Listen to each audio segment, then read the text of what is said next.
What's happening from New York City? How's everybody doing out there? I hope you're all staying safe. I hope you're all staying healthy. Making myself a little lunch. And I thought I would shoot this quick vid. Interestingly, I actually woke up in the middle of the night and took a bunch of notes about this. It was that important.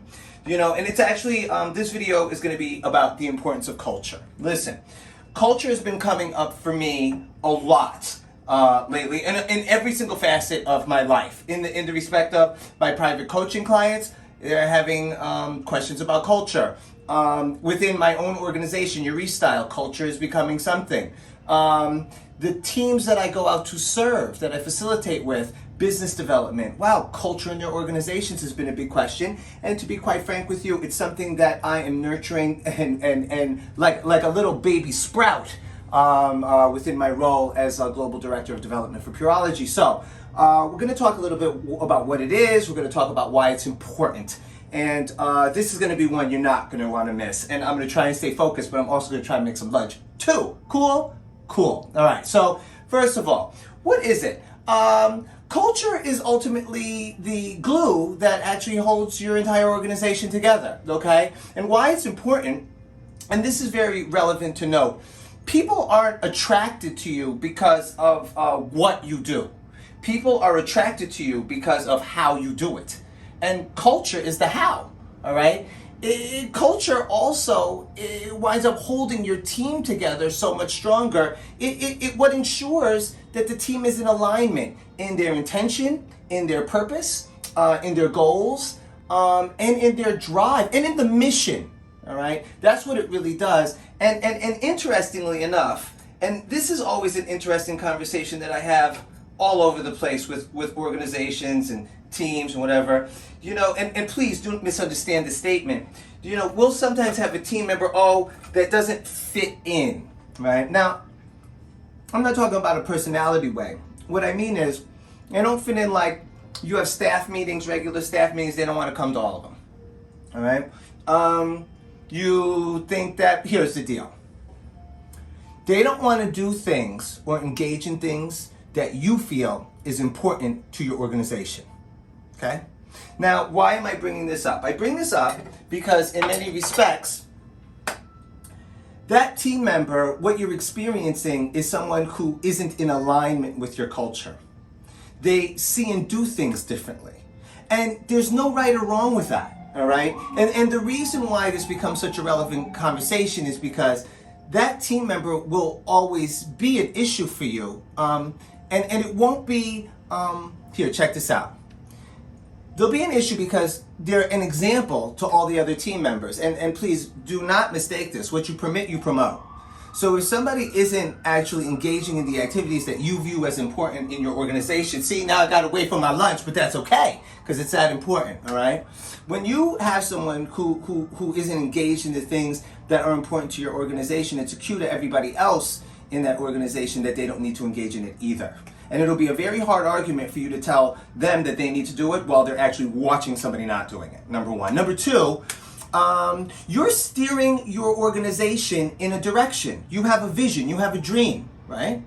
And when you have this person who doesn't want to engage in these type of things that you view as important, they're actually, while you're steering here, they're like rowing in the other direction. So it's not that everything is impossible, but it's like, oh my God, life is hard enough. I got to battle this too. All right. And what winds up happening, and this is really important, and this is really where the difficulty of this conversation comes up, because it's a very tough moment to accept, because the truth of the matter is, at this point, it's actually better for the two of you to part ways. And let me be very clear. It's not because you're right and they're wrong. It's honestly just about the fact that you see and do things in very divergent ways, all right? And this is ultimately why hiring is so important. Hiring for culture is actually, at minimum, as important as hiring for skills. And actually, one could argue that, skills can always be taught, and you may actually find the investment worth making in the person and be like, okay, I'll teach you what you need to do. But I gotta tell you, what becomes relevant is if somebody is in alignment with the way you do things. Like, let me use this as an example. You in your organization, view it as very important that team members help each other and they're always aware of each other. And if one team member needs like a shampoo or help with something, that anybody who's available pitches in, because you're all hands in and it's one team with one voice and one message. This team member just wants to go in, they want to deal with their clients, and they don't want to do all that. They don't want to keep their eyes open. When they're done with their client, they're on their phone. It's like, here's the deal. That's actually something that you won't be able to change. That's a fundamental divergence of what you want to be doing and the way they want to be doing things. And in that moment, that becomes something that, let's just say this, at that point, their skills won't matter, because it's going to be like something that's eating your organization from the inside out.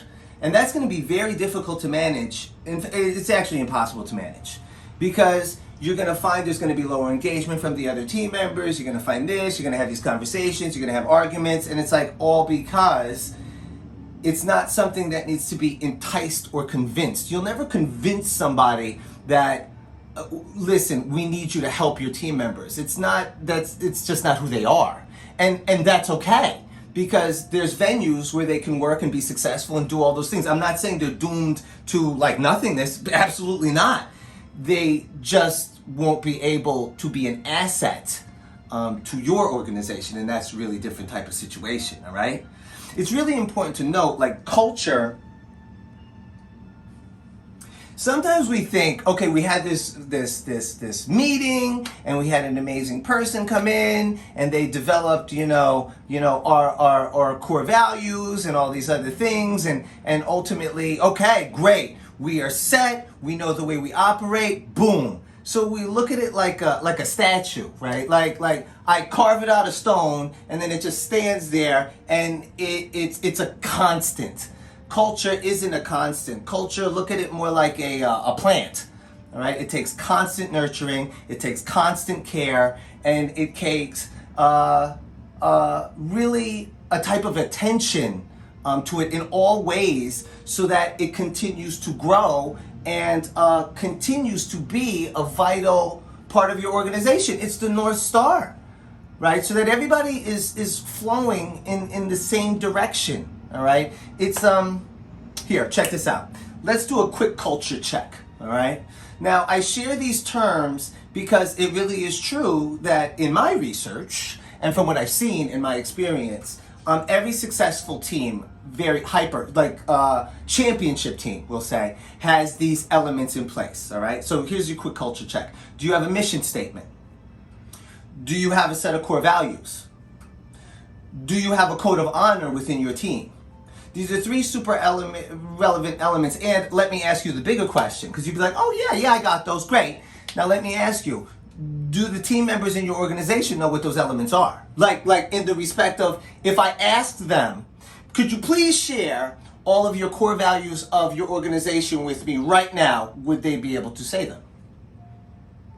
And I gotta tell you, if the answer is no, you have the beginnings of a culture issue, all right? Because what winds up happening is the culture is, I wouldn't even say it's a North Star to your organization. It's more like the rudder on a ship, all right? And when that culture isn't there, you have a rudderless ship. It's very hard to steer in a direction when the controls of it and the destination you're going to is so actually unclear, all right? And this is very relevant too. And I will say this, and this is worth noting, this is not just about work. This is actually about life too. If you're trying to accomplish just something in your life, and you have a friend, here, check this out. You're trying to grow in your career, you're really hyped about it, and you have a homie that you've known for a long time, and actually they like to rock and roll all night and party every day, and you used to do that too. I'm not mad at it. Please, I did it. You know what I'm saying? All good. But I'm trying to accomplish something. So now ultimately this friend, they're like, oh, come on, come out tonight, we're gonna hang out, and then you wind up going out and you get home at around 1 a.m. Yeah, that person is in alignment with where you're going. And that night is going to affect you in the morning, that is then going to affect your goals, your dreams, and your direction. See? So it's not just about teams and career, it's about your own existence in many regards. There's a saying, and I probably butcher it right now, but we all are the sum of who we surround ourselves with, ultimately, right?